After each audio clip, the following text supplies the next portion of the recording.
Story time. ஒரு அடர்ந்த காட்டில் யானை ஒன்று வாழ்ந்து வந்தது. என்னை விட பெரியவன், பலவான் யாரும் இல்லை என்று அது எப்போதும் நினைத்து கொண்டது. ஒரு நாள் யானை ஆற்றங்கரையோரத்தில் நடக்கும்போது தெரியாமல் எறும்பின் வீட்டை மிதித்து விட்டது. எறும்பு வலியுடன், தயவு செய்து கவனமாக நடங்க யானையாரே என்று கூறியது. யானை சிரித்தது.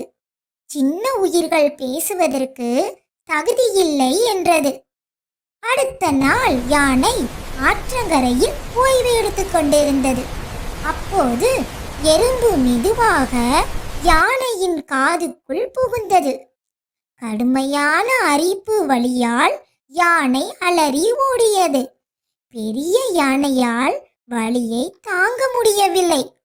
இறுதியில் யானை எறும்பிடம் மன்னிப்பு கேட்டது. எறும்பு சொன்னது, யாரையும் சிறியவர் என்று எண்ணாதே, சிறியவர்களுக்கும் திறமை உண்டு என்று கூறியது. ஃப்ரெண்ட்ஸ், கேட்டீங்களா? சின்னவங்களுக்கும் நிறைய திறமைகள் உண்டு. அவங்கள நாம கேலி பண்ணக்கூடாது. Like, share, and subscribe.